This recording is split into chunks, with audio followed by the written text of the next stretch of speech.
Bonjour, dans cette vidéo, je vais faire la correction de la première activité du chapitre sur les mouvements et les interactions au niveau 3e. Le mouvement, c'est pas la première fois qu'on l'étudie, on l'a déjà largement étudié en 6e, où en particulier on avait appris à décrire le mouvement. Donc je vous rappelle que lorsque l'on décrit un mouvement, il faut parler de deux choses, donc c'est pour ça qu'il y a 2 points, de l'évolution de la vitesse.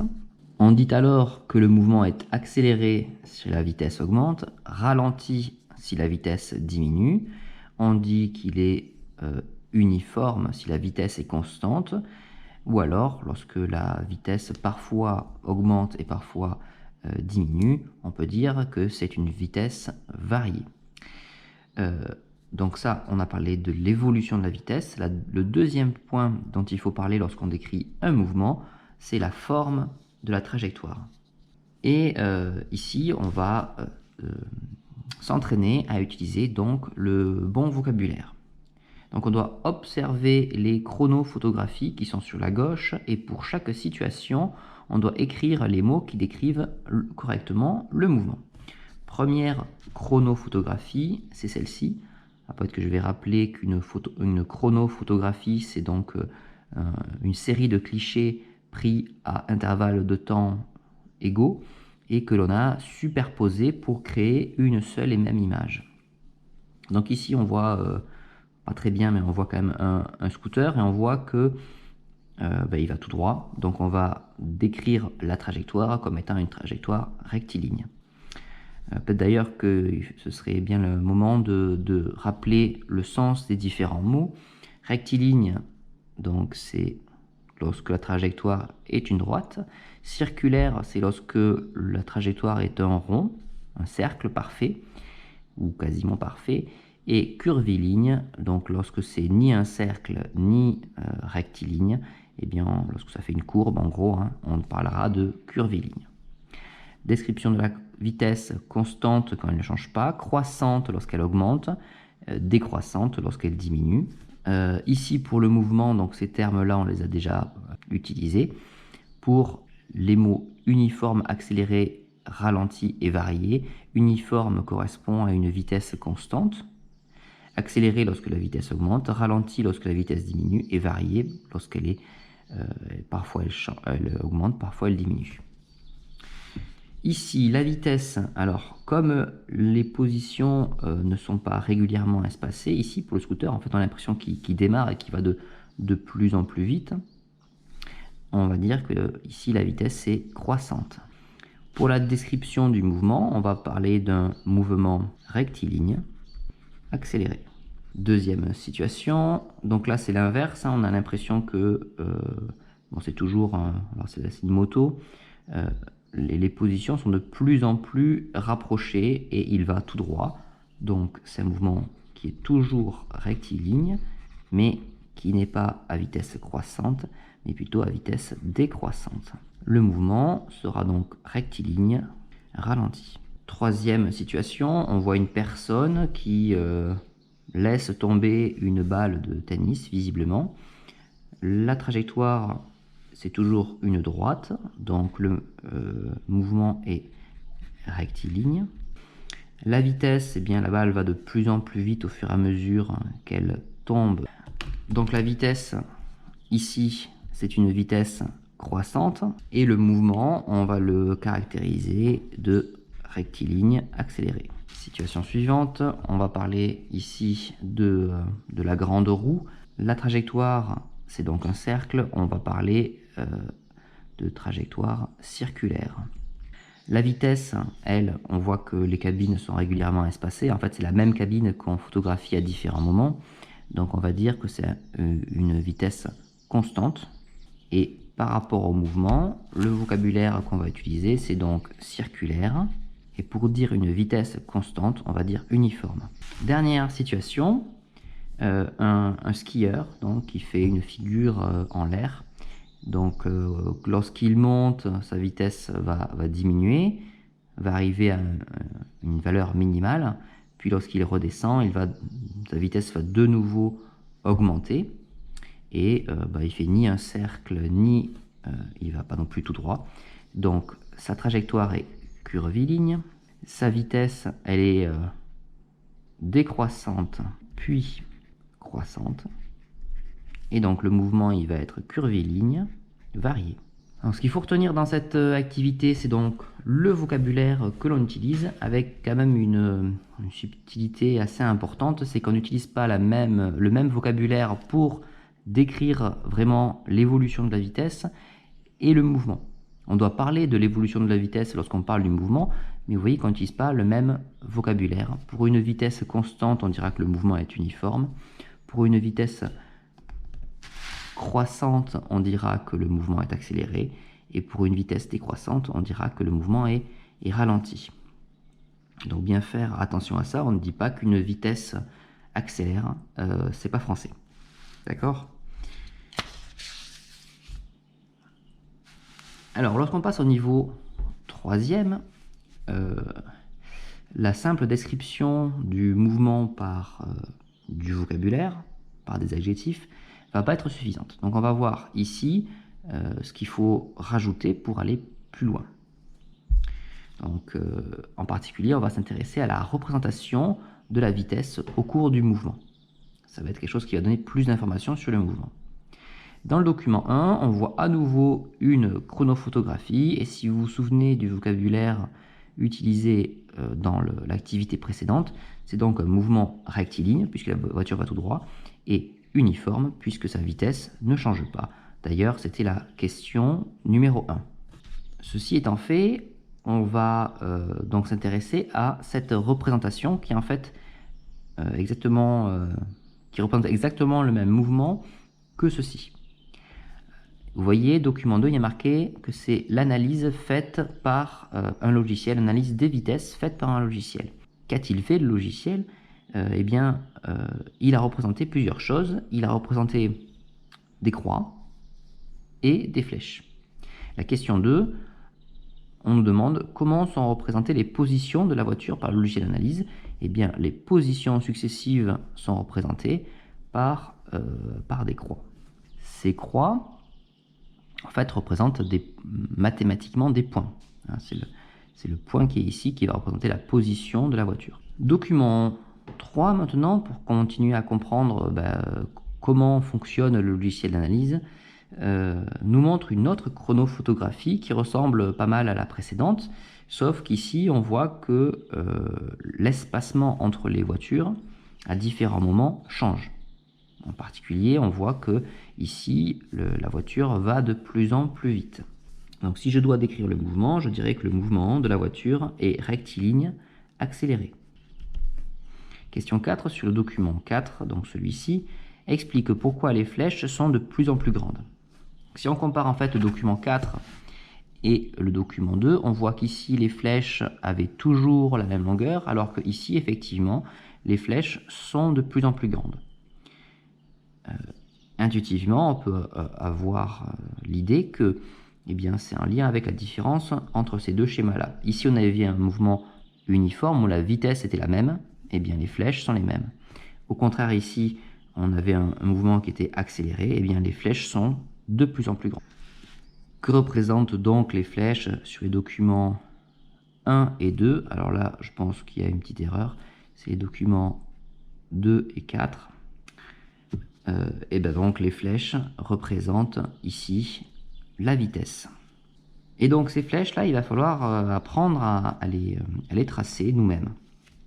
On passe donc à la dernière partie, où on a de nouveau une chronophotographie. Bon, elle est beaucoup plus simple, il n'y a que 3 voitures, et on a donc les 3 positions qui correspondent aux 3 positions de la voiture. Première question, quelle distance parcourt la voiture entre les positions A et B? Position A ici, position B ici. J'ai une échelle ici, je vois que cette longueur-là correspond à 1 mètre. Et donc, il va falloir que je trouve à quelle longueur correspond cette distance-là. Donc, vous pouvez prendre des points de repère que vous voulez. Il faut en choisir un sur la voiture, par exemple. Je prends le milieu de la roue arrière. J'aurais très bien pu prendre la fenêtre ou le milieu de la roue avant ou même le devant de la voiture. ça n'aurait pas changé l'espacement entre les voitures. Et donc, il faut que je mesure ici, à la règle, l'écartement entre les deux positions. Donc ici, sur le schéma, moi je mesure à peu près 3,1 cm. Maintenant, je regarde combien mesure 1 mètre. Si j'utilise l'échelle, 1 mètre, c'est à peu près 1,1 cm. Donc je sais que 1,1 cm correspond à 1 mètre. Je cherche maintenant à quoi correspond 3,1 cm. Donc là, il faut utiliser une échelle, c'est-à-dire utiliser le produit en croix. Je vous rappelle que pour utiliser le produit en croix, on multiplie les deux termes qui sont placés sur la diagonale et que l'on connaît, et on divise par le terme qui nous reste. Ce qui fait, lorsqu'on pose le calcul, 3,1 fois 1 divisé par 1,1, et donc, personnellement, j'ai trouvé à peu près 2,8 mètres. Je vous rappelle que c'est un résultat approximatif, que pour obtenir ce résultat-là, j'ai dû faire des mesures. J'ai mesuré cette longueur-là, j'ai mesuré cette longueur-là, et je ne l'ai pas fait de manière absolument parfaite. Vous avez très bien pu trouver 3 par exemple, ou 2,7, et votre résultat est quand même bon, hein. Donc c'est pour ça que, pour la même raison, ça ne sert à rien de recopier tous les chiffres qui sont derrière la virgule. Et donc j'ai répondu ici à la question. On passe à la question 7, maintenant qu'on sait qu'elle a parcouru 2,8 mètres. Quelle distance parcourt la voiture entre B et C? Donc c'est le même type de question. J'ai à nouveau posé le produit en croix. Donc moi j'ai trouvé une distance sur le schéma de 1,5 cm entre les deux voitures. L'échelle ici n'a pas changé. J'ai posé donc le produit en croix ici et je trouve le résultat suivant que bien sûr je vais pouvoir arrondir. Donc hop, je vais dire que la voiture a parcouru à environ 1,4 mètres, puisque derrière le 3 il y a un 6, donc j'arrondis à 1,4. Dernière question, il faut compléter le document 6, donc c'est celui-ci le document 6, en représentant les deux premières vitesses. Et on a comme échelle que 1 mètre par seconde pour 1 cm. Alors ici c'est un petit peu embêtant puisqu'on ne connaît pas les vitesses, on connaît simplement les distances parcourues. Alors petit rappel, la vitesse c'est la distance divisée par le temps. Ça aussi ça a été vu dès la classe de 6e et ça a été revu aussi en classe de 4e lorsqu'on a calculé les vitesses de la lumière par exemple. Si j'applique ça par exemple pour le premier cas entre A et B, je vais trouver donc distance 2,8 mètres en combien de temps? C'est marqué sur la chronophotographie, il y a 1 seconde entre deux photos. Donc entre A et B, il y a 1 seconde. Donc je divise par 1, ça va, c'est pas trop dur. Donc ici je trouve que la vitesse de la voiture entre A et B, c'est 2,8 mètres par seconde. De manière similaire, on va avoir le même type de calcul, on va diviser par 1, donc on peut déjà marquer le résultat. La vitesse entre B et C, ça va être 1,4 mètres par seconde. Si je choisis donc comme échelle 1 cm pour représenter 1 mètre par seconde, ici il va falloir que je fasse un trait de 2,8 cm et ici un trait de 1,4 cm pour représenter la vitesse. Je vais donc représenter ces vitesses sur le document 6. Je dois représenter une vitesse pour la position de A vers B de 2,8 mètres par seconde. Donc je me mets sur le point A et je fais un trait de 2,8 cm. 1, 2,8. Donc je vais arriver jusque là. Deuxième cas, entre B et C, je sais qu'elle va en moyenne à 1,4 mètres par seconde. Donc je fais ici un trait de 1,4 cm. J'arrive quasiment à la croix suivante. Alors, ici, il y a encore quelques petites imperfections. C'est pas encore très bien tracé les flèches, mais vous commencez à voir le principe de construction de ces flèches-là qui peuvent être automatisées donc par un logiciel. On continue à s'entraîner sur l'activité suivante où on va continuer donc à représenter des vitesses à l'aide d'un segment fléché ou alors de flèche tout simplement. Le vrai terme utilisé normalement en troisième c'est segment fléché. Donc on apprend dans cette activité-là que lors d'un entraînement, un skieur part du haut de la piste et il est chronométré tout au long de la descente. Il y a des temps de passage. Donc à chaque fois en fait qu'il va parcourir 100 mètres, on relève le temps. Donc les 100 premiers mètres, il met 4,7 secondes pour faire les 100 premiers mètres. Puis pour faire les 200 premiers mètres, il met 7 secondes 10. Les 300 premiers mètres, il met 9 secondes 30, etc. etc. Première question, c'est une question simplement pour vérifier que vous avez bien compris l'énoncé. Quelle distance parcourt le skieur entre deux chronométrages? Et donc, si vous avez correctement compris, vous avez compris qu'il parcourt à chaque fois 100 mètres. Question numéro 2. Combien de temps met le skieur pour parcourir la portion A de la piste et la portion B? La portion A, c'est donc entre cette position-là et cette position-là. Le chronomètre, il est entre 0 et 4,7 secondes. Donc, en fait, il a mis 4,7 secondes pour faire la portion A. Pour faire la portion B, alors c'est un peu plus subtil. La portion B, elle commence ici et elle se termine là. Donc elle commence à 4 secondes 70 et elle finit à 7 secondes 10. Donc en fait, pour connaître la durée du parcours, il va falloir que je fasse un petit calcul. Il faut que je fasse 7,1 moins 4,7. Donc là, soit vous le faites de tête, soit à la calculette. Ça fait 3 pour aller à 5. Ça fait 2 pour aller à 7. Et ça doit faire donc 2,4 secondes. Donc le skieur met 2,4 secondes pour parcourir la portion B. À l'étape numéro 3, eh bien, on va devoir faire ça pour toute une série de positions. Donc le but étant de calculer la vitesse moyenne du skieur pour chacune des portions de la trajectoire. Donc on va commencer par le A. On doit remplir dans le tableau la distance parcourue dans la portion A. C'est 100 mètres. Combien de temps il a mis pour faire ces 100 premiers mètres? On l'a dit à la question précédente, il a mis 4,7 secondes. Maintenant, quelle est sa vitesse? Alors l'idéal, c'est de garder les mêmes unités, la vitesse en mètres par seconde. C'est là que les calculs sont les plus simples. Et donc là, on va calculer ça à la calculette.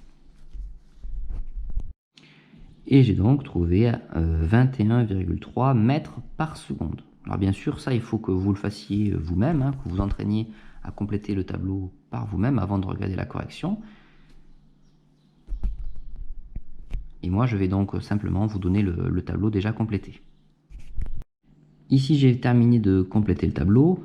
Donc on voit que la distance qu'il parcourt à chaque fois, c'est des segments de 100 mètres. C'était l'objectif de la question numéro 1. Le temps, on avait déjà calculé dans la question 2 les deux premiers, donc il fallait calculer les trois suivants. Et on voit bien sûr qu'il met de moins en moins de temps pour parcourir les 100 mètres. Et donc pour trouver la vitesse en mètres par seconde, à chaque fois il faut diviser le nombre de mètres par le nombre de secondes. Donc là par exemple c'était 100 divisé par 2,4. Bon, on va passer maintenant, qu'on connaît la valeur des vitesses, à la question numéro 4 qui va parler donc des flèches, en particulier de la longueur des flèches. Il va falloir justifier la représentation de la vitesse du skieur sur la portion E. Donc la portion E, c'est la dernière portion qui est ici.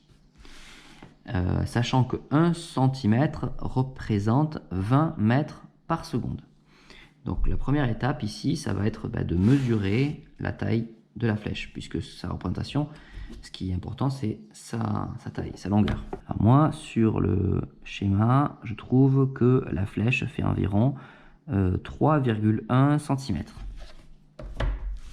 Alors si chaque centimètre représente 20 mètres par seconde, il faut que je fasse 3,1 fois 20 et je vais donc estimer la vitesse qu'il devrait avoir en fonction de la longueur de la flèche. Cette flèche-là, quelle vitesse elle représente? Elle représente 3,1 fois 20, c'est-à-dire une vitesse d'environ 62 mètres par seconde. Ces 62 mètres par seconde, on les compare avec la valeur qui avait été trouvée dans le tableau et on se rend compte que les deux valeurs sont très proches parce que 0,5 mètres par seconde, concrètement, au niveau de la flèche, ça aurait fait une différence de longueur qui aurait été minime, que je ne suis pas capable de mesurer avec une règle. Donc en fait, on peut justifier comme ça que la longueur de la flèche correspond bien à la valeur de la vitesse. J'ai noté que 62 mètres par seconde correspond bien à la valeur trouvée dans le tableau précédemment. Question 5. Il va falloir utiliser l'échelle donnée à la question précédente pour représenter la vitesse du skieur pour les portions B et D. Alors là, on ne va pas avoir beaucoup de place pour détailler les calculs. Donc portion B, on voit ici que le skieur n'est pas représenté. Donc moi, je vais le représenter simplement par une croix. Donc qui représente en fait le centre du skieur. Et je vais me demander quelle longueur de flèche il faut faire pour représenter la vitesse. Et la même chose donc pour la portion D. D'après le tableau, sur la portion B, sa vitesse est de 41,7 mètres par seconde. Moi, je sais que 1 cm représente 20 mètres par seconde. La question, c'est quelle est la longueur de la flèche que je dois faire. Donc là, c'est à nouveau un produit en croix. Et on se rend compte qu'on fait donc 1 fois 41, c'est-à-dire on prend ce chiffre-là, puisque multiplié par 1, ça ne sert à rien. Ça ne change pas le résultat. Et on divise par le chiffre qui reste, donc on divise par 20. Donc en fait, j'ai fait 41,7 divisé par 20. Et je trouve un chiffre très proche de 2,1 cm. Donc la flèche qui représente les 41 mètres par seconde doit avoir une longueur de 2,1 cm. Ça, c'est pour le cas B. Pour le cas D, je sais que d'après le tableau, la vitesse est de 55,6 mètres par seconde. Pour connaître la longueur de la flèche que je dois faire, je divise à nouveau par 20 et je trouve un résultat proche de 2,8 cm. Je reprends donc le schéma précédent. Sur le premier, donc je représente un trait de 2,1 cm. Alors toutes les flèches sont alignées.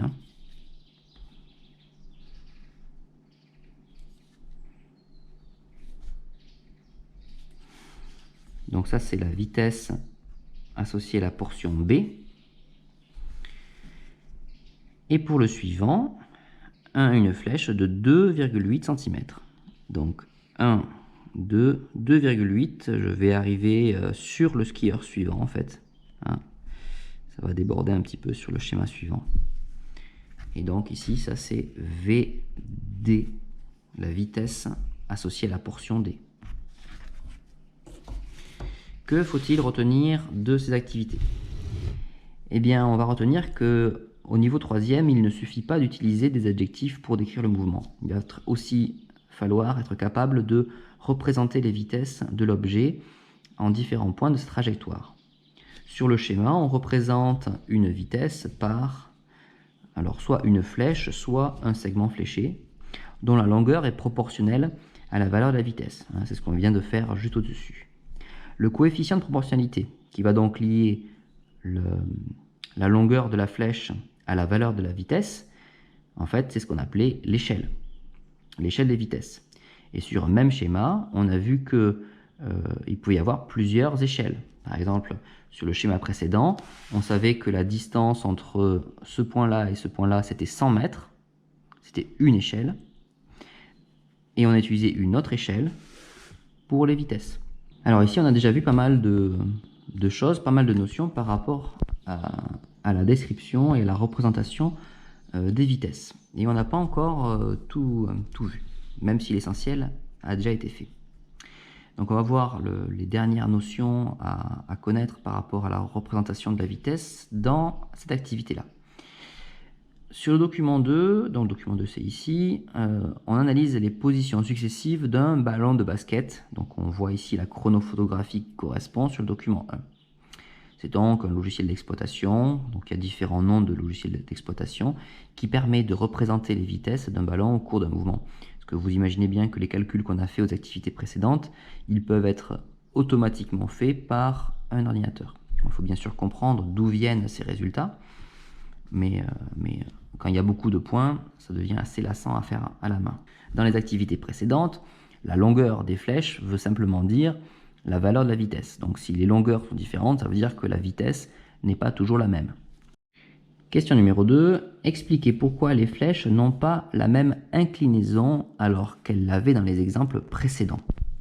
On voit ici effectivement que au début, les flèches sont inclinées comme ça, puis après plutôt comme ça, etc. pour devenir à la fin inclinées de manière verticale.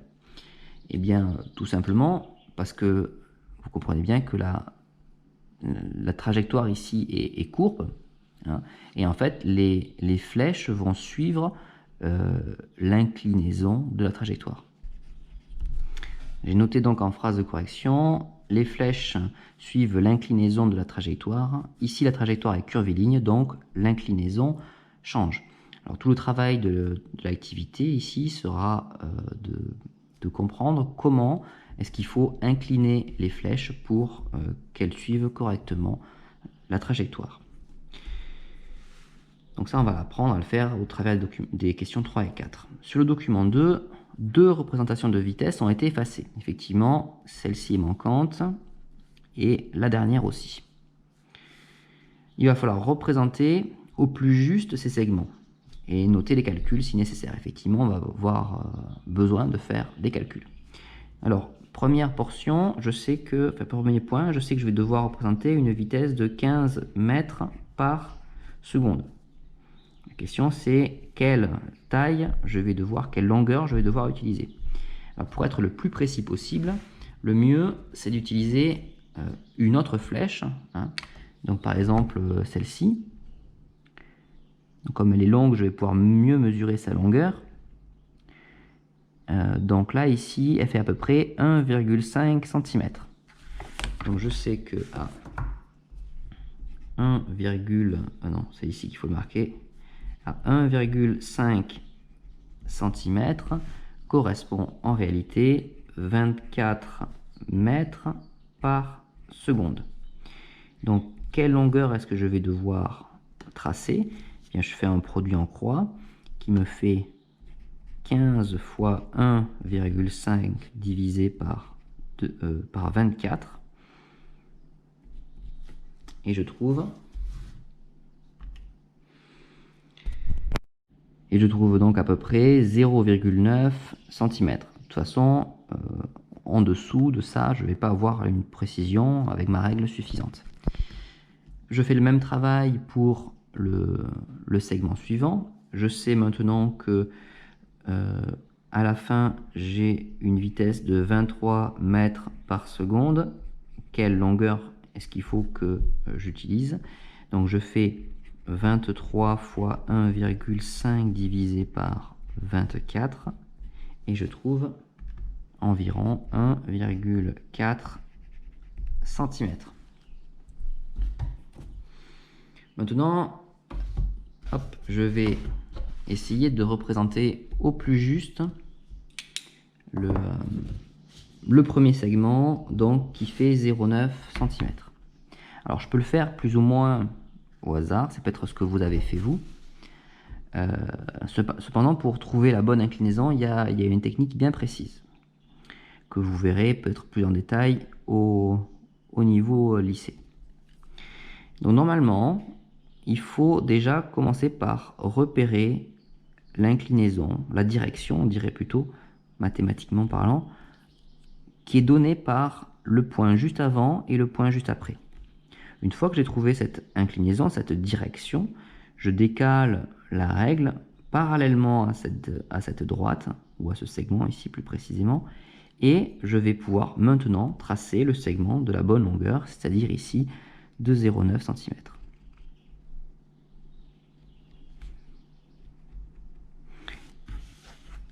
Donc là, j'ai correctement représenté la vitesse. De la même manière, alors là c'est un petit peu plus simple, de toute façon tous les points sont alignés sur la fin de la trajectoire. Et là, je vais donc devoir faire un trait de 1,4 cm. Donc 1, hop, je m'arrête ici et je fais la flèche. Bon, c'est bon, on a fini la question numéro 3. On peut passer à la question numéro 4. Donc, comment avez-vous fait pour deviner l'inclinaison des flèches? Donc, moi, je vous l'ai dit comment il fallait faire. Alors, j'ai noté en phrase de correction. L'inclinaison est la même que celle donnée par la droite qui passe par les points qui précèdent et qui succèdent le point considéré. Alors, c'est peut-être une phrase un petit peu compliquée. C'est pas très grave si vous la retenez pas. Ce qu'il faut que vous reteniez, donc, c'est au mieux. Donc, c'est la même direction que la droite que j'ai tracée en pointillé ici. Et au pire, que c'est la même inclinaison que l'inclinaison de la trajectoire. Ce qu'il faut retenir donc par rapport aux flèches qui représentent les vitesses, eh bien ces flèches-là, elles commencent au centre de l'objet. Vous ne l'avez peut-être pas remarqué, mais à chaque fois, la croix que l'on représentait, c'était le centre de l'objet.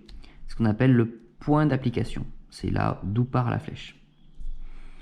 Ces flèches-là, elles ont un bout qui est pointu, qui donne le sens du mouvement. Par exemple, ici, si la flèche elle est comme ceci, je sais que le mouvement il va plutôt vers la droite, plutôt vers le haut. Si la flèche est partie dans l'autre sens, eh bien, elle irait vers le bas. Donc, elles ont un point d'application, un sens et une direction.